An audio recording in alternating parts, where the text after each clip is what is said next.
ಶಾಸಕರ ವಿರುದ್ಧ ಮಾತನಾಡಿರುವ ಹುಡಿ ವಿಜಯಕುಮಾರ್ ವಿರುದ್ಧ ರೊಚ್ಚಿಗೆದ್ದ ಯಲುಬಗುಲಿ ಛಲವಾದಿ ಸತೀಶ್ ರಾಜಣ್ಣ. ತಾಲೂಕಿನ ಹುಡಿ ವಿಜಯಕುಮಾರ್ ಅಂತ ಹೆಸರು ಹೇಳ್ಕೊಂಡು ಬಂದು ತಾಲೂಕಿನ ಜನತೆಯನ್ನ, ತಾಲೂಕಿನ ಮತದಾರರನ್ನ ದಾರಿ ತಪ್ಪಿಸುವ ಕೆಲಸ ನೀನು ಮಾಡ್ತಾ ಇರೋದು. ನಂಜೇಗೌಡ್ರಲ್ಲ. ಏನು ನಂಜೇಗೌಡರು ಯಾಕೆ ದಾರಿ ತಪ್ಪಿಸ್ಬೇಕು? ಇವತ್ತು ನಂಜೇಗೌಡರು ಏನ್ ಹೇಳಿದ್ದಾರೆ ಅದು ಸತ್ಯವಾಗಿರೋ ಮಾತು. ಇವತ್ತು ಎಲ್ಲ ಸಮುದಾಯದವರು, ಒಂದು ಸಮುದಾಯದವರಲ್ಲ, ಮಾಲೂರು ತಾಲೂಕಿನಲ್ಲಿ ಇರ್ತಕ್ಕಂಥ ಎಲ್ಲ ಸಮುದಾಯದವರು ಶಾಸಕರಿಂದ ಒಂದು ಸಾಕಷ್ಟು ಅನುಕೂಲಗಳನ್ನು ಪಡ್ಕೊಂಡಂತಹ ಎಲ್ಲ ವರ್ಗದ ಜನ ಇವತ್ತು ಅವರಿಗೆ ಮತವನ್ನ ನೀಡಿ ಸರ್ವ ಜನಾಂಗದ ನಾಯಕರನ್ನಾಗಿ ಮಾಡಿ ಮಾಲೂರು ತಾಲೂಕಿನ ಶಾಸಕರನ್ನಾಗಿ ಮಾಡಿರ್ತಕ್ಕಂಥದ್ದು. ನೀವಲ್ಲ, ಉಡಿಯಿಂದ ಬಂದು ಯಾರು ಓಟ್ ಹಾಕಿ ನಂಜೇಗೌಡರನ್ನ MLA ಅವರು ಮಾಡಿಲ್ಲ. ಇವತ್ತು ನೀನು ಬಂದ ಮೇಲೆ ನಮ್ಮ ಮಾಲೂರು ತಾಲೂಕಿನಲ್ಲಿ ಜಾತಿ ರಾಜಕಾರಣದ ವಿಷ ಬೀಜ ಬಿತ್ತಿದ್ಯಾ. ನೀನು ಮಾಲೂರು ತಾಲೂಕಲ್ಲಿ ಜಾತಿ ರಾಜಕಾರಣನೇ ಇರಲಿಲ್ಲ. ನೀನು ಬಂದ ಮೇಲೆ ಇವತ್ತು ಜಾತಿ ರಾಜಕಾರಣ ಸ್ಟಾರ್ಟ್ ಆಗಿದೆ.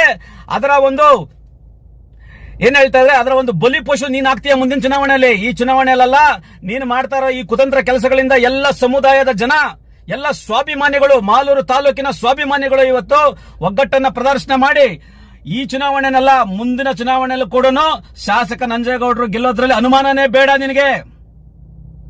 ಏನಾದ್ರೂ ನೀನು ಹರಿಸಿದೆಯಲ್ಲ ಕಳೆದ ಚುನಾವಣೆಯಲ್ಲಿ ಹಣದ ಹೊಳೆ, 50,000 ಮಠ ತಗೊಳ್ಳೋದಕ್ಕೆ ಏನು ಹಣದ ಹೊಳೆನ ಹರಿಸಿದೀಯಾ? ಅಷ್ಟು ಹಣ ಏನಾದ್ರೂ ನಂಜೇಗೌಡರು ಖರ್ಚು ಮಾಡಿಬಿಟ್ರೆ 1 ಲಕ್ಷ ಮತಗಳನ್ನ ಪಡ್ಕೊಂತಾರೆ. ಎಷ್ಟೋ 1 ಲಕ್ಷ ಮತಗಳನ್ನ ಪಡ್ಕೊಂತಾರೆ. ದಯಮಾಡಿ ನಿನಗೆ ಸಮಾಜದ ಬಗ್ಗೆ, ಮಾಲೂರು ತಾಲೂಕಿನ ಬಗ್ಗೆ ಏನಾದ್ರೂ ಗೌರವ ಇದ್ರೆ, ಮಾಲೂರು ತಾಲೂಕಿನ ಬಗ್ಗೆ ಏನಾದ್ರೂ ಗೌರವ ಇದ್ರೆ ನೀನು ಫಸ್ಟ್ ಏನು ಅಂಬೇಡ್ಕರ್ ಕಾಲೋನಿಗಳಲ್ಲಿ ಅಂಬೇಡ್ಕರ್ ಫೋಟೋಗಳು ಇಟ್ಕೊಂಡು ಏನು ನೀನು ಜನಗಳನ್ನು ಯಾಮಾರಿಸಿದ್ದು ನೀನು. ಮುಸ್ಲಿಮ್ಸ್ ಕಾಲೋನಿಗಳಿಗೆ ಹೋಗಿ, ಮುಸ್ಲಿಂ ಸಮಾಧಿಗಳಿಗೆ ಹೋಗಿ ನಾನು ಯಾವುದೇ ಕಾಲಕ್ಕೂ ಬಿಜೆಪಿಗೆ ಹೋಗಲ್ಲ ಅಂತ ಪ್ರಮಾಣ ಮಾಡಿದವನು ನೀನು. ಅಂತಹ ವ್ಯಕ್ತಿ ನೀನು. ಇವತ್ತು ಕಳೆದ ಲೋಕಸಭಾ ಚುನಾವಣೆಯಲ್ಲಿ ಯಾರಿಗೆ ಚುನಾವಣೆ ಮಾಡಿದೆ ನೀನು ಮಾಡಿದಂತಹದ್ದು ಬಿಜೆಪಿ JDS ನಿನ್ನ ಅಭ್ಯರ್ಥಿಗಳಿಗೆ ಚುನಾವಣೆ ಮಾಡಿದೆ ನೀನು. ಅವತ್ತು ಎಲ್ಲೋಗಿತ್ತು ನಿನ್ನ ಭಾಷೆ ಪ್ರಮಾಣ, ನಿನ್ನ ಸ್ವಾಭಿಮಾನ? ಶಾಸಕ ನಂಜೇಗೌಡರಿಗೆ ಸ್ವಾಭಿಮಾನ ಇರೋದಕ್ಕೆ, ಮಾಲೂರು ತಾಲೂಕಿನ ಮತದಾರರಿಗೆ ಸ್ವಾಭಿಮಾನ ಇರೋದಕ್ಕೆ ನಂಜೇಗೌಡರನ್ನ 2 ಬಾರಿ ಶಾಸಕರನ್ನ ಮಾಡಿದ್ದಾರೆ. ಮುಂದಿನ ಚುನಾವಣೆಯಲ್ಲೂ ಸಹ KY ನಂಜೇಗೌಡರು ಎಲ್ಲ ವರ್ಗದ ಜನರನ್ನ ವಿಶ್ವಾಸಕ್ಕೆ ತೆಗೆದುಕೊಂಡು ಅಭಿವೃದ್ಧಿ ಪಥದಲ್ಲಿ ಕೊಂಡೊಯ್ತಾ ಇದ್ದಾರೆ. ಆ ಕಾರಣಕ್ಕಾಗಿ ಮುಂದಿನ ಚುನಾವಣೆಯಲ್ಲೂ ಕೂಡ ಅವರ ಜಯ ಶತಸಿದ್ಧ.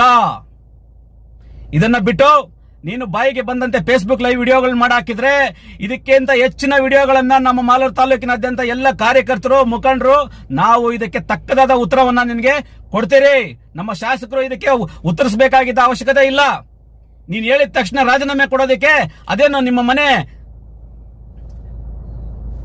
ಮನೆ ವಾಚ್ಮ್ಯಾನ್ ಸೀಟ್ ಅನ್ಕೊಂಡಿದ್ಯಾ? ಸಂವಿಧಾನಿಕವಾಗಿ ಚುನಾವಣೆ ನಡೆದು ಅವರು ಚುನಾವಣೆ